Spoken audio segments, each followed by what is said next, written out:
So, hello everyone, this is Ayush Gupta and you're watching Maths Magnus। तो बहुत बहुत स्वागत है आप सभी का एक बार और मेरे चैनल आपके चैनल मैथ्स मैग्नस में।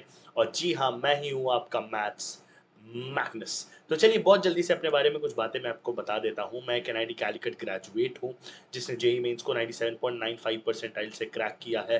कैट 2023 के डीएलआर सेक्शन में मैंने 99.71 परसेंटाइल स्कोर किया था। और जो मेरा टीचिंग एक्सपीरियंस है जो इस फील्ड को लेकर है प्रोफेशनली, वो अब 4 साल का होने जा रहा है। तो काफ़ी इंपॉर्टेंट, मतलब ऐसे तो मैं इस फील्ड में काफ़ी साल से हूँ, बट स्पेसिफिकली ये जो आप समझ के लिए जेई हो गया और ये सब हो गया, ये मैं कॉलेज टाइम से करता आ रहा हूँ। तो इसमें मेरा टीचिंग एक्सपीरियंस आपको ऑलमोस्ट 4 साल का देखने को मिलेगा। तो ये चैनल जो है वो सिर्फ ऐसा नहीं है कि आपको खबर देगी। अगर इस चैनल को आप बड़े प्यार से खंगालोगे तो आपको पता चलेगा कि मैंने अपनी यूट्यूब की जर्नी इस चैनल के थ्रू स्टार्ट की थी कॉमेट के एग्ज़ाम से। ठीक है, कॉमेट के का ही एग्ज़ाम था जिसको मैंने स्टार्ट किया था आज से करीब 6 महीने 7 महीने पहले। क्योंकि वो एग्ज़ाम के बहुत करीब मैंने स्टार्ट किया था, एग्ज़ाम से सिर्फ 10 दिन पहले। बट इस बार मैंने खुद को वादा किया था कि मैं जो आपका एक तरीके से रजिस्ट्रेशन का ऑलमोस्ट लास्ट डेट होगा, वहीं से मैं इस जर्नी को स्टार्ट कर दूंगा और आपको तब तक हेल्प करूंगा जब तक आपकी प्रिपरेशन कंप्लीट नहीं हो जाती है। लास्ट टाइम बहुत बच्चों ने प्यार दिया, आई थिंक, मतलब वो अपार प्यार था। मतलब लैक्स ऑफ व्यूज़ आप एक तरीके से समझ सकते हैं, बहुत ज़्यादा प्यार मिला। एंड मोस्ट इम्पॉर्टेंटली कि लोगों ने ये बोला कि काश आप पहले स्टार्ट करे होते तो मैं बहुत हेल्प मिलती, क्योंकि कॉमेट के का कंटेंट बहुत ज़्यादा अवेलेबल नहीं है। ठीक है, तो चलिए, ये चैनल का मकसद आपको पता है, जहाँ भी मैथ्स होगी, जहाँ भी रीजनिंग होगी, चाहे वो जेई हो या कोई भी रिलेटेड एग्जाम हो, मैं वहाँ पर आपको हेल्प करूंगा। बट आज की वीडियो ऑब्वियसली आपको पता है इन्फॉर्मेटिव है। तो चलिए इस वीडियो को स्टार्ट करते हैं। टेलीग्राम पर आ जाइए, वहाँ पे हम बहुत बड़ा परिवार बिल्ड करने का सपना देख रहे हैं। तो चलिए वीडियो को बिना समय गवाए स्टार्ट करते हैं। सबसे पहले चीज़ एक मैं क्लियर कर दूं कि आपका जो ये कॉमेट के का एग्ज़ाम है, ठीक है, उसका जो रजिस्ट्रेशन डेडलाइन है वो करीब आ चुका है। आज ये जो वीडियो है आप 14 को देख रहे होंगे, मतलब 14 को अपलोड कर रहा हूँ, आप उसके बाद ही देखेंगे।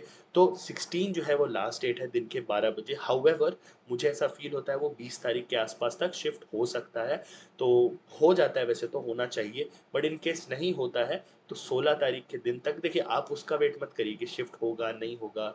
जो भी 1000 रुपये 1200 इसकी फीस है आप दे, 2000 जो भी फीस होगी वो आप देकर इसमें एंट्रेंस आपको ज़रूर ट्राई करना चाहिए। अब चलिए, अगर आपने थंबनेल देखा होगा तो मैंने एक चीज़ वहाँ पे बहुत क्लैरिटी से बोला है कि JEE is not the only way, यानी कि जेई मेंस और एडवांस यही दो तरीके नहीं है अपने सपने को पूरा करने के लिए, अपने एक अच्छे पैकेज के सपने को। क्योंकि at the end we are just talking about what, good placement, है ना। ऑब्वियसली कई लोग सीखने के लिए भी जाते हैं, but more of it is all about a good future, a safe future, right. तो कॉमेट के एक बहुत अच्छा दरवाज़ा है। हाउएवर यहाँ पे बहुत ज़्यादा आपको कॉलेजेस नहीं मिलेंगे जो आपको एकदम वो आईआईटी लेवल का वो दे पाएंगे। शायद एक दो तीन ऐसे कॉलेजेस होंगे, ऑब्वियसली आईआईटी लेवल तो नहीं दे पाएंगे, बट क्लोज टू दैट आपको वहाँ पे प्रोवाइड कर सकते हैं।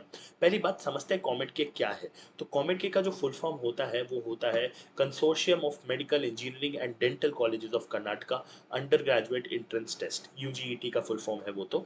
खैर, तो ये बेसिकली क्या है, कॉमेट के एक बहुत बड़ा ग्रुप है जो आपको अलग अलग चीज़ों के लिए करवाता है, जिसमें से एक वो इंजीनियरिंग के लिए भी आप तरीके समझिए कि कॉलेजेस का ग्रुप है। ठीक है, तो ये इसके अंदर सारे कर्नाटका के कॉलेज आते हैं। ये जो लास्ट में कॉमेट के का जो के है, दैट एक्चुअली सिग्निफाइज कर्नाटका। तो इसमें मैक्सिमम कॉलेजेस आपको बैंगलोर, मैसूर और उसके आसपास ही दिखेंगे।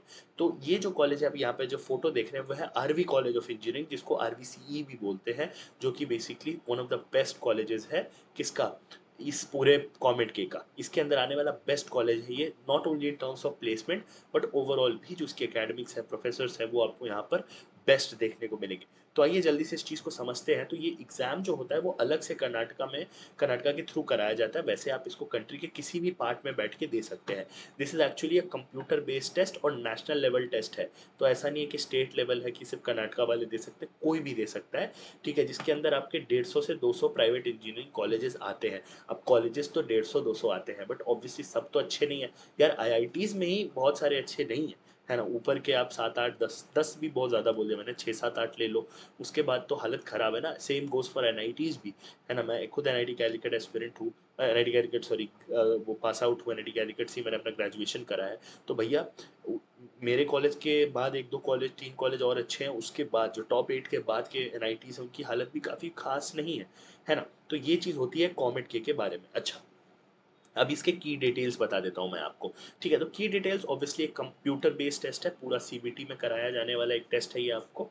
ठीक है, for undergraduate engineering student जो ग्रेजुएशन के लिए अपना तैयारी कर रहे हैं। ठीक है, admission to private and unaided engineering colleges, तो बेसिकली प्राइवेट कॉलेजेस होते हैं, गवर्नमेंट कॉलेजेस ये नहीं है, लेकिन इसमें से कुछ कॉलेजेस बहुत अच्छे हैं। अब देखिए ये 20,000 प्लस सीट्स है इसके अंदर, ऑब्वियसली अगर 150 कॉलेज होगा तो भैया 20,000 plus seats are obviously going to be there. और ड्यूरेशन जो है एग्जाम का वो 3 आवर्स है। अब देखिए क्वालिटी ऑफ सीट्स की बात करनी पड़ेगी, है ना, क्वालिटी ऑफ सीट्स की बात करनी पड़ेगी। ये 20,000 सीट्स तो है, देर आर 20,000 सीट्स, बट उसमें से क्वालिटी कितने हैं वो एक बहुत बड़ा बात आता है जिसपे हम बाद में डिस्कशन करेंगे। अच्छा, स्ट्रक्चर ऑफ एग्जाम, 3 घंटे का एग्जाम है भैया। 180 मिनट मान लीजिए, 3 आवर में 180 मिनट होते हैं, तो 180 क्वेश्चन ही होंगे। ठीक है, तो 180 मिनट में 180 क्वेश्चन। आपको लगेगा अरे सर ये क्या मजाक कर रहे हो यार, ये तो जेई से टफ लग रहा है। ऐसा एक्चुअली में होता नहीं है, जो लेवल है वो बहुत बहुत बहुत डाउन होता है कंपेयर टू जेईई। ठीक है, खास करके आपको जो केमिस्ट्री में आपको दिखेगा, they are very straightforward, मतलब एनसीईआरटी से भी थोड़ा नीचे लेवल का, डायरेक्ट एनसीईआरटी समझ लो आप, ऐसे एक एक लाइन के क्वेश्चन आते हैं, है ना, थोड़ा ऑर्गेनिक के अच्छे क्वेश्चन आपको देखने मिलेंगे। फिजिक्स जहाँ तक बात है वो भी काफ़ी इजी आती है, डायरेक्टली फॉर्मूला बेस्ड आएगी, है ना, V equals to I R पे भी क्वेश्चन आपको देखने को मिलते हैं। मैथमेटिक्स में भी आपको डायरेक्ट फॉर्मूला बेस्ड कई क्वेश्चन मिलेंगे, सो इट्स नॉट डिफिकल्ट। मतलब अगर एक अच्छा प्रिपरेशन अगर आप करोगे ना, तो you can pull above 130-140 questions easily. आप कर सकते हो, उससे ज़्यादा भी कर सकते हो, ऑब्वियसली कर सकते हो। It's not that difficult, but एक ही चीज़ है कि सिलेबस जो है वो काफ़ी अच्छे लेवल पे कंप्लीट होना चाहिए। बट ये समझ के चलो कि जेई जितना आपको डीप में अगर नॉलेज नहीं है तो भी काम चल जाएगा। अब खैर और समझते हैं और क्या चीज़ें हैं। +1 आपको मिलता है ईच करेक्ट आंसर के लिए, और सबसे बढ़िया बात भैया, no negative marking, no negative marking. Negative marking बिल्कुल नहीं होती है। तो यानी कि अगर आप जितने, let's say if you are able to attempt 130 140 question, उसके बाद के 40 का तुक्का मार दो भैया, तुक्का मार दो, क्या चलेगा, उसमें कुछ तो सही होंगे। अगर 5-7 भी सही होंगे तो 5-7 मार्क्स बढ़ जाएंगे। ओके, इट इज़ फॉर 10+2 और इक्विवेलेंट। ठीक है, फिजिक्स केमिस्ट्री एंड मैथमेटिक्स जो है वो होना चाहिए आपके सब्जेक्ट में। ठीक है, 45% एग्रीगेट जो है आपका ओवरऑल होना चाहिए। एंड अगर आप कर्नाटका से हैं और SC ST OBC हैं तो आपका 40% में भी काम चल जाएगा। Okay, no domicile restriction, that is the best part कि आप सारे कैंडिडेट्स ऑल ओवर इंडिया जो है इस एग्ज़ाम को अटेम्प्ट कर सकते हो। और बताते हुए काफ़ी वो भी लगता है, अच्छा भी लगता है कि इंडिया के हर पार्ट से आपको स्टूडेंट्स दिखेंगे। आपको नॉर्थ से, नॉर्थ ईस्ट से, वेस्ट से, हर तरफ से आपको स्टूडेंट्स दिखते हैं कॉमेड के कॉलेजेस के अंदर। ऐसा नहीं है कि आपको सिर्फ कर्नाटका के लोग दिखेंगे, they are very open in this case. And आपको एक अच्छा डाइवर्सिटी देखने को मिलता है। एंड आई वुड से कि डाइवर्सिटी एक बहुत की फैक्टर होता है ऐसे कॉलेजेस में, जहाँ पर आपको हर तरफ से स्टूडेंट आते हैं, जो कि कई कॉलेजेस में नहीं होता है। अगर पंजाब का कॉलेज है तो मोस्टली पंजाब के लोग दिखेंगे, विच इज़ नॉट बैड, लेकिन मैं एक बात कह रहा हूँ कि डाइवर्सिटी आप उस केस में मिस करोगे कई हद तक। अच्छा, उसके बाद बात कर लेते हैं एग्जाम का शेड्यूल क्या है। तो मैंने ऑलरेडी बता दिया भैया, ये देखो 16 मार्च, और आज आप इस वीडियो को देख रहे होगे इसी के आसपास। तो भैया इसको जल्दी से पेमेंट कर दो। जहाँ तक मुझे पता है 12 बजे नून, नून का मतलब होता है दिन में। ठीक है, दिन में आपके पास टाइम है तो इसको आप प्लीज़ कर लीजिएगा। ठीक है, उसके बाद आपको जो है, इससे पहले की चीज़ें तो निकल ही गई हैं। ठीक है, यहाँ पे मॉक टेस्ट उन्होंने अवेलेबल कराया था रजिस्टर्ड कैंडिडेट्स को, तो ऑब्वियसली देखिए मॉक टेस्ट है ना, जो लोग जल्दी रजिस्टर कर लेते हैं ना, उनके लिए ये लोग कुछ कुछ वो दे देते हैं। वैसे मॉक टेस्ट वो सबको ही दे देंगे, कोई बड़ी बात नहीं है। ठीक है, वैसे उसकी उतनी ज़रूरत भी नहीं है। थोड़ा बहुत आइडिया आपको आपकी कोचिंग और जिससे भी आप पढ़ोगे, इवन हमारे चैनल पे भी आपको देखने को मिलेगा। ठीक है, लास्ट डेट जो है वो एडिट सिलेक्टेड फील्ड, तो उसके बाद है ना वो थोड़ा बहुत, अगर मान लीजिए आपने कुछ गलत कर दिया, ये कर दिया, तो उसके लिए वो वापस से वो फॉर्म को खोल देते हैं कि आप चेंजेस कर लीजिए या एडिट कर लीजिए। ठीक है, टैट आपको जो इसका टेस्ट एडमिशन टिकट होगा वो आपको मिल जाएगा 29 अप्रैल को। 9 मई को जो है आप लास्ट डाउनलोड कर सकते हो, क्योंकि 9 मई को जो है आपका एग्ज़ाम होगा। ठीक है, तो भैया 9 मई को जो है ये कॉमेड के का एग्ज़ाम होगा, इंडिया के बहुत सारे हिस्सों में होगा। ठीक है, जहाँ तक मुझे पता है this is a 1 attempt test. ठीक है, एंड शायद वन अटेम्प्ट से मेरा ये बोलने का मतलब है कि वन डे होता है, शायद से 2 या 3 शिफ्ट में एक ही दिन में काम खत्म हो जाता है। शायद 2-3 शिफ्ट होते हैं, I am not very sure, but normalisation होता है। जिन लोगों को नॉर्मलाइजेशन नहीं पता वो ये है कि मान लीजिए 2 शिफ्ट में भी अगर एग्जाम होगा तो ऑब्वियस है ना भाई, एक पेपर थोड़ा इजी एक पेपर थोड़ा डिफिकल्ट तो होगा। एग्जैक्ट सेम डिफिकल्टी तो नहीं बना सकते, ये देखिए नॉर्मलाइजेशन है ना, एग्जैक्ट सेम नहीं बना सकते, उस केस में नॉर्मलाइजेशन होता है। जैसे जेईई में भी नॉर्मलाइजेशन होता है, उसमें तो खैर मतलब आप समझ लीजिए 5 दिन में वो एक शिफ्ट होता है, फिर 5 शिफ्ट में दूसरा अटेम्प्ट होता है। तो 5 शिफ्ट में 5 शिफ्ट नहीं, 5 दिन के 2-2 शिफ्ट 10 शिफ्टों में होता है। तो उसमें तो नॉर्मलाइजेशन बहुत इंपॉर्टेंट भी है और उतने अच्छे से हो भी नहीं पाएगा ऑनेस्टली। बट यहाँ पे क्योंकि एक ही दिन में 2 शिफ्ट में आई थिंक पेपर हो जाता है, तो नॉर्मलाइजेशन करना थोड़ा ईजी पड़ता है। ठीक है, चलिए अब नेक्स्ट बात पे आते हैं भैया, बेस्ट कॉलेजेस क्या हैं। देखो यार सच बोलूँ ना, तो यहाँ पर मैंने 10 कॉलेजेस के नाम दे दिए हैं, ठीक है। 10 कॉलेजेस के नाम आपको दिए हैं, कोई रैंकिंग में एग्जैक्ट रैंकिंग में नहीं बोलूँगा है। दयानंद सागर गलती से मेरे से रिपीट हो गया है यहाँ पर, ठीक है। यहाँ पर उसकी जगह पर आप जो है एम विश्वेश्वरैया ऐड कर लो, ठीक है। ये मेरे से गलती से जो है, एक्चुअली जहाँ से मैंने स्क्रीनशॉट लिया है उसने गड़बड़ कर दिया है, ठीक है। तो वैसे तो देखो मैं रैंकिंग वाइज एक और बनाऊंगा, ठीक है। वो वीडियो मैं ऑलरेडी आपको जो है बना के दूंगा, उसकी आप टेंशन नहीं लो। वैसे मैंने लास्ट ईयर के काउंसलिंग में उसकी काफ़ी सारी बात की है। खैर अभी आप कॉलेज की रैंकिंग पे उतना ध्यान मत दो, ठीक है। अभी उतना ध्यान मत दो। अभी आप सिर्फ ये देखो कि ये हमारे पास कॉलेजेस है, मैं आपको सच्चाई से बताता हूँ कि इसमें से कौन से कॉलेजेस आपके लिए बहुत बढ़िया होंगे। और अभी इस वीडियो के थ्रू मैं जिन लोगों को टारगेट कर रहा हूँ, टारगेट से मेरा मतलब है मैं जिन लोगों से बात करना चाहता हूँ, वो स्टूडेंट्स हैं जो लाइफ में at least they want something good package, मतलब जो थोड़ा बढ़िया पैकेज, ऐसा नहीं कि जो 5-6 लाख से खुश है। तो फिर तो आप कहीं भी एडमिशन ले लो, आपका 5-6 लाख का नौकरी आराम से लग जाएगा, ठीक है। लेकिन I am mostly talking to those people कि जिनको थोड़ा बढ़िया, यानी कि यार महीने का 1 लाख रुपया, 80,000, 1 लाख, 1.5 लाख, ऐसे टाइप जो बच्चे सोच रहे हैं, उनके लिए मोस्टली मैं आपको सजेशंस प्रोवाइड करूंगा इस वीडियो के साथ साथ। वैसे मैं इसके अलावा डिटेल्ड एनालिसिस भी निकालूंगा, लास्ट ईयर भी आपको मेरी बहुत सारी वीडियोस मिल जाएंगी, ठीक है। चलो तो अभी आप यहाँ पे देखोगे कि आपको लगेगा आरवी और आरवी रिपीट हो रहा है, नहीं। आरवी के एक्चुअली 2 कॉलेजेस हैं, आरवी सीई जो कि one of the best colleges है इंडिया का और बड़े बड़े एनआईटी से टक्कर मारता है। इवन एनआईटी त्रिची के टक्कर का ये कॉलेज आप इसको, या वायनाड, सॉरी वायनाड बोल रहा हूँ, वारक्कल का, आप इसको मान सकते हो, ठीक है। तो RV college of engineering obviously I will keep it at the top, है ना। ये तो सही है ऑर्डर एकदम, ठीक है। ये तो टॉप पे ही रहेगा। उसके बाद सेकंड में इन दोनों में हमेशा झगड़ा चलता रहता है, कभी बीएमएस ऊपर, कभी रमैया ऊपर, कभी रमैया ऊपर बीएमएस नीचे। तो मेरे हिसाब से तो Ramaiah is better at number 2, because इसके पास काफ़ी अच्छा एक्सपोजर है और इसका जो है आईआईएससी बैंगलोर के साथ भी टाई अप है और ये आईआईएससी बैंगलोर से काफ़ी पास है, तो रिसर्च अपॉर्चुनिटीज़ भी काफ़ी हैं। तो वैसे तो ऑलमोस्ट इक्विवेलेंट कॉलेज है, but still I will keep Ramaiah at number 2 and BMS at number 3। तो ये जो 3 कॉलेज है ना, this is going to be really really the top 3। ये टॉप 3 कॉलेजेस हैं, they are comparative to some good NITs, मतलब comparative है भाई, ऐसा नहीं बोल सकते कम है ज़्यादा है, ऑलमोस्ट कंपेरेबल है, ठीक है। उसके बाद अगर आप मुझसे पूछोगे तो मैं आपको बोलूँगा कि ये जो B M S institute of technology management है, आप इसको बी एम एस के अंदर ही कंसिडर करो। इसके बाद अगर कुछ थोड़ा अच्छा है तो मैं कहूँगा Bangalore institute of technology.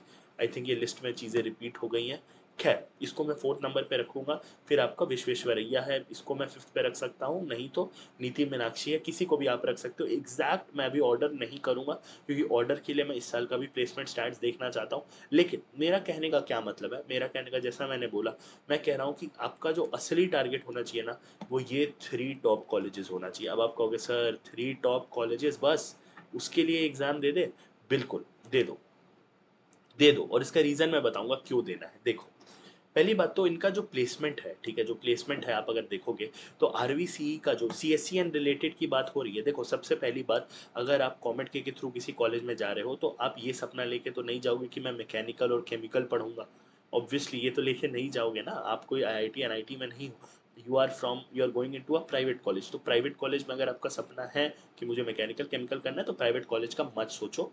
Private college से अगर आप कर रहे हो तो सीएससी या रिलेटेड, रिलेटेड में आपका क्या क्या आता है, रिलेटेड में आपका आता है आईटी, ठीक है। और रिलेटेड में आपका आता है सीएससी स्पेशलाइजेशन, ठीक है, ये दोनों चीज़ें अगर आपको मिल रही हैं तो बिल्कुल आप जाओ, कोई प्रॉब्लम नहीं है। तो यहाँ पे अगर आप देखोगे तो ये जो डेटा है मैंने कई जगह से कोलेट किया है, इवन रेडिट से निकाला है, इवन मैंने कोरा से निकाला है, इवन मैंने आपको जो उनके पर्सनल साइट्स हैं वहाँ से एक रफ डेटा है, ये मैं पहले बता दूँ, अराउंड दिस होगा। ठीक है, तो यहाँ से आपको एक आइडिया लगेगा कि RBC is doing much better. 19 lakh के आसपास है, मैं कहता हूँ इससे ज़्यादा भी हो सकता है। ठीक है, इससे ज़्यादा भी हो सकता है, क्योंकि कई जगह पर 20, 21, 22 लैक्स भी इनका सीएससी का एवरेज पैकेज दिया हुआ है। ठीक है, उसके बाद एमएसआरआईटी का देखोगे तो सिग्निफिकेंट ड्रॉप है, बट 15-16 लाख के आसपास ये भी देता है आपको। ठीक है, और बीएमएस का थोड़ा सा डाउन यहाँ पे दिखा रहा है। ठीक है, लेकिन एक्चुअली में इसका और बेटर होगा मेरे हिसाब से। आई थिंक बीएमएस का जो एवरेज पैकेज है वो भी ऑलमोस्ट 13-14 लाख के आसपास आपको देखने को मिलेगा, बट हाउएवर सिग्निफिकेंट डेटा नहीं मिल पा रहा है। ये जो एवरेज है ना वो कई जगह पर ओवरऑल कॉलेज का मिल रहा है, तो उसके कारण है। लेकिन मैं आपसे एक चीज़ कह रहा हूँ, अगर आप सीएससी में हो तो एवरेज पैकेज आप जो ये टॉप 3 कॉलेजेस का मानोगे ना, जो टॉप 3 कॉलेजेस हैं, अगर आप उसका एवरेज पैकेज लेकर चलोगे तो that will be around 13 lakhs to 20 lakhs। इसके बीच में ही इन तीनों का करेगा, विच इज़ नॉट बैड। मैं आपको बता रहा हूँ विच इज़ नॉट बैड। अच्छे अच्छे एनआईटीज़ का भी सीएससी ईसी में यही है। हाँ, आप चाहो तो इन तीनों में इसी को भी थोड़ा सा प्रेफरेंस दे सकते हो।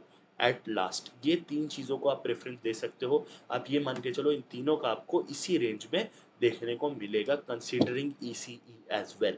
ठीक है, सीएससी, सिर्फ सीएससी का देखोगे तो तीनों का ऑलमोस्ट 16-17 लाख के ऊपर ही होगा। ठीक है, तो which is not bad, which is a very good thing, क्योंकि ये तो बस एवरेज है ना।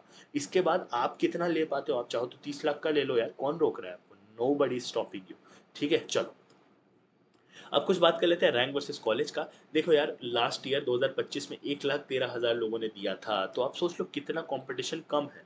अगर आप जेई मेंस की बात करोगे 15 लाख के आसपास बच्चे दे रहे हैं हर साल, 1,13,000 मतलब आप समझ लो 15x स्टूडेंट्स जेई देते हैं। और अब आप देख लो 1,13,000 के बाद आपको जो रैंक लानी है वो टॉप 5,000 में लानी है, टॉप 5,000 में। जस्ट अब आप सोचोगे टॉप 5,000 में ही क्यों लानी है, क्योंकि टॉप 5,000 में ही अगर आप रहोगे तो आपको एमएसआरआईटी, आपको बीएमएस, आपको Dayanand Sagar, even Dayanand Sagar is a very very good college, मैं उसको भी मतलब कम नहीं आंकूंगा। They are also having good placement, they are also having good opportunities. ठीक है, तो वो भी आप कंसिडर कर सकते हो। तो 1,13,000 स्टूडेंट्स के बाद if you have to get into 5,000 students, that is not a big deal। एक अच्छी पढ़ाई, एक अच्छे, मैं वो भी बताऊंगा आपको पढ़ाई कैसे करनी है, आपको क्या कैसे करना है। तो बेसिकली आपको कुछ नहीं करना है भैया, सिंपल सा बात है, आपको लेना है एक प्यारा सा मॉक, प्यारा सा मॉक ले लीजिए, मॉक्स लगाइए। देखिए, आपका जो सारा का सारा ध्यान होना चाहिए ना इस वक्त, ये होना चाहिए कि हम कैसे इस 180 मिनट को हम किस तरीके से डिवाइड करेंगे। जिसने इस चीज़ पे अच्छे से पकड़ बना ली उसका काम हो गया, उसका काम हो गया। अब सुनो, आपको रिवाइज स्मार्टली करना है। अगर आप अभी अप्रैल अटेम्प्ट भी देना चाहते हो कि पहले अप्रैल अटेम्प्ट दे दें और उसके बाद कॉमेट के पे ध्यान दें, that is also not a big problem, आप वो भी कर सकते हो। लेकिन ध्यान रखो कि जेई मेंस के साथ साथ you try to cover the syllabus. Syllabus cover करने से मेरा ये मतलब नहीं है कि आप ईरोडोव लेके बैठ जाओ, है ना, या आप ब्लैक बुक लेके बैठ जाओ, नहीं, आपको कुछ लेके नहीं बैठना है। जितना सिलेबस है ना, एनसीईआरटी है आपका, इवन एनसीईआरटी का मैथ्स के लिए भी एनसीईआरटी आप सॉल्व कर सकते हो अच्छे से। इवन आपकी जो कोचिंग के मटेरियल है उसका जो लेवल 1 एक्सरसाइज होगा, जैसे मैं नाम नहीं लूंगा बट कई कोचिंग्स में ऐसे लेवल 1 लेवल 2 करके होता है, तो आपको भी पता होगा कि आपके कोचिंग के बुकलेट में लेवल 1 क्या है, आपके बुक कोचिंग के बुकलेट में एक्सरसाइज 1 क्या है, मतलब जिसका लेवल नीचे होता है। वो अगर आप अच्छे से लगा लो, अगर आपको थ्योरी अच्छे से याद है, तो आपके मैक्सिमम क्वेश्चन तो बस टिक एंड क्रॉस है केमिस्ट्री के अंदर, ज़्यादा सॉल्विंग नहीं, फिजिकल के बहुत ज़्यादा क्वेश्चंस नहीं आते हैं। अपने मिस्टेक्स को देखो। ठीक है, और टाइम मैनेजमेंट ये मैंने ऑलरेडी फर्स्ट वाले में आपको यहाँ पे बता दिया है। इसीलिए सिलेबस जो है ना, वो देखो, एक होता है सिलेबस को थरली करना, थरली नहीं करना है, छू छू कर जाना है, सुपरफिशियल ऐसे टच टच टच टच, सब टच्ड होना चाहिए, सब कुछ टच्ड होना चाहिए। आपको सबके बारे में थोड़ा आइडिया होना चाहिए, आपको इतना पता होना चाहिए कि V equals to I R होता है, ये इतना पता होना चाहिए। इसके बाद बहुत ज़्यादा नहीं पता होना चाहिए, आपको रेजिस्टेंस निकालने आना चाहिए, आपको कैपेसिटेंस निकालने आना चाहिए। ठीक है, बस इतनी सारी छोटी छोटी छोटी छोटी चीज़ें हैं ना आपको आनी चाहिए। अपने बुकलेट का जैसा कि मैंने बोला, level 1 it should be your target. अब देखो यार, इस पर फाइनल एक डिस्कशन कर लेते हैं, एक फाइनल आरओआई डिस्कशन कर लेते हैं। देखो यार, आरओआई क्या होता है? आरओआई होता है return on investment. Return on investment इसका मतलब होता है कि आपने जितना पैसा दिया कॉलेज को, जो टोटल फीस है, ठीक है, जो हॉस्टल फीस है और जो आपका मेस का फीस है। देखो ऑब्वियसली फीस में क्या क्या आ जाएगा? आपका ट्यूशन फी, ठीक है, ट्यूशन फी आ जाएगा, ठीक है। उसके बाद आपका हॉस्टल का फीस आ जाएगा। उसके बाद आपका क्या कहते हैं, ये मेस का फीस आ जाएगा। इसके अलावा आपके खुद के खर्चे हैं, तो वो तो डेली लाइफ में ऐसे भी हैं, वो आप इसमें काउंट मत करो। वो आपके ऐसे भी, तो आप अगर कॉलेज में नहीं रहोगे, घर पे सोए रहोगे, तो भी तो आपके कुछ ना कुछ खर्चा आएगा ना। सो वो आप मत जोड़ो, ये तीन चीज़ें आप जोड़ो, ट्यूशन, हॉस्टल, मेस। अगर ये मिलाकर अगर आप एक्स अमाउंट दे रहे हो एक कॉलेज को, तो आप उस कॉलेज से चाहोगे कि भाई एटलीस्ट एक्स तो लौटा दे, एटलीस्ट मिनिमम मिनिमम एक्स तो लौटा दे, है ना, जिससे मेरा खर्चा तो निकले, मेरा ये तो हो कि हाँ मैं इस कॉलेज में गया और वो मेरे को निकल के मिला। तो अगर आप इस चीज़ की बात करोगे, तो यहाँ पे जितने भी कॉलेजेस की हमने बात करी है, चाहे वो आपका आरवीसी हो, ठीक है, चाहे वो आपका रमैया हो, ठीक है, या वो आपका एमएसआरआईटी लिख देता हूँ मैं यहाँ पर, है ना, उस ज़्यादा लोग उसको उसी नाम से जानते हैं, या आपका बीएमएस हो, या आपका लेट्स से एक मिनट के लिए डीएससी हो, दयानंद सागर हो, है ना, नीति हो, है ना, नीति में वो जो कॉलेज हमने आपको बताया। तो ये सब कॉलेजेस जो हैं, इस पे वैसे मैं सच आपसे, अगर मैं आपसे एकदम सच करके बोलूँ, तो मैं बोलूँगा इन तीन कॉलेजेस का आपका टारगेट रखो। इन तीन कॉलेजेस का अपना टारगेट रखो बस। इन तीन कॉलेजेस का अगर मैं बात करूँ, तो एक देखो, एक अच्छे एनआईटी और या आईआईटी की फीस जो है, वो जैसे अगर मैं अपने कॉलेज की बात करूँ, तो मेरा जो ओवरऑल था, वो semester fees around 60 to 80,000 max, मतलब एक दो सेमेस्टर में 80,000 लिया है, बाकी में 60,000। तो अगर 8 सेमेस्टर होते हैं, तो 5 लाख के आसपास मेरी ट्यूशन फीस थी, और उसके अलावा हॉस्टल मेस मिला के मैक्सिमम 2 से 3 लाख, 8 लाख में मेरा पूरा बीटेक हो गया था। तो अगर पूरा बीटेक 8 लाख में हुआ था, और वहाँ से अगर मेरा उससे ज़्यादा का प्लेसमेंट लेके मैं निकलता हूँ, तो मेरा आरओआई 100% से ज़्यादा आ जाएगा। समझ में आया? तो मैं अगर एनआईटी आईआईटी की बात करूँ, तो बहुत ज़्यादा फीस आपकी जो है, वो 7 से लेके 12 लाख के बीच में वो करती है, for a general non economically weak है, जिसका इकोनॉमिक वीक नहीं है। ठीक है, मैं ये एकदम नॉर्मल बच्चे की बात कर रहा हूँ, जो जो ना मतलब जिसके लिए कोई फीस का कॉम्पनसेशन नहीं है।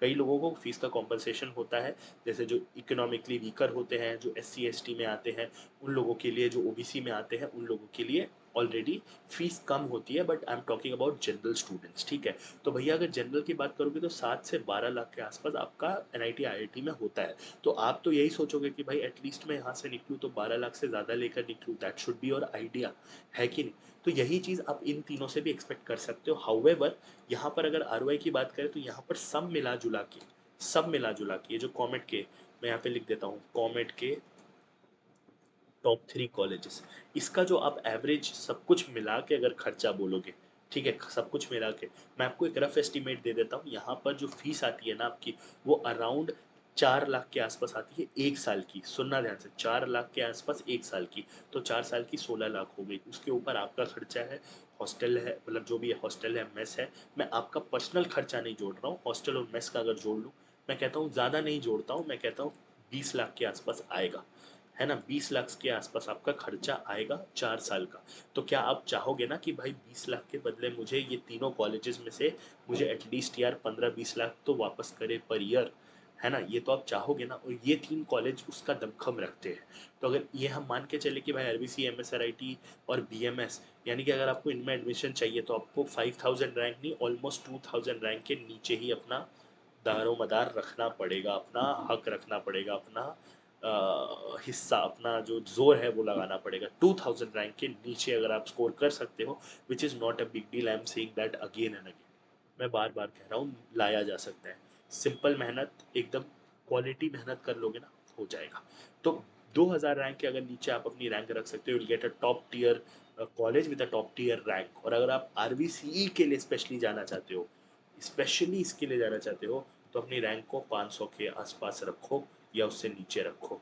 तो आपको जो है, मतलब फिर आप समझ के चलो कि आप एक एनआईटी लेवल कॉलेज में ही हो, ठीक है, एक तरीके से ये समझ के आप चल सकते हो। तो आरओआई की बात करें, तो 20 लाख के आसपास आपका पूरा खर्चा आएगा, इससे ज़्यादा भी जा सकता है, depending on different different things, है ना। ऑब्वियसली अभी इसमें आपका पर्सनल खर्चा भी नहीं जुड़ा है, तो समझ सकते हो। तो आरओआई की बात करोगे तो ये तीनों कॉलेज में अगर आप सीएससी या सीएससी रिलेटेड ब्रांचेस में हो तो you will definitely get a good return on investment, जो आप एक एनआईटी आईआईटी से भी एक्सपेक्ट करते हो। वहाँ पे फीस कम होती है, इसलिए आरओआई वहाँ पे ज़्यादा ही आता है 100% से most of the times, even for lower branches. But comet के कॉलेजेस में ऐसा नहीं होगा। लोअर ब्रांचेस में भी प्लेसमेंट लगती है बुरी, ऐसा नहीं बोल रहा हूँ कि बुरी ही बुरी है, बट मोस्टली आपको ट्राई करना चाहिए कि आप सीएससी वगैरह मिले।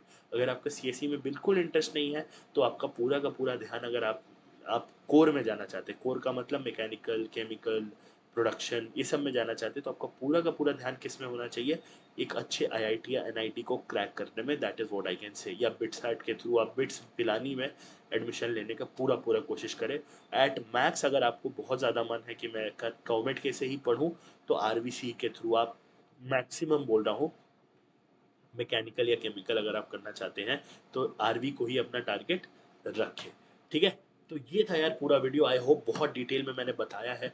ठीक है, आज थोड़ी मेरी तबीयत हल्की सी ख़राब थी, लेकिन स्टिल मैंने थोड़ा धीरे धीरे बोला है। वैसे आप देखोगे आपको एनर्जी हमेशा ज़्यादा मिलेगी, बट जोश हमेशा की तरह हाई है। और इस चैनल पे जो है आपको बहुत ज़्यादा कंटेंट मिलने वाला है। हम पूरी एक सीरीज़ स्टार्ट करने वाले हैं, तो प्लीज़ मुझे बताना कि आपको क्या वो सीरीज़ चाहिए। Do you need the series?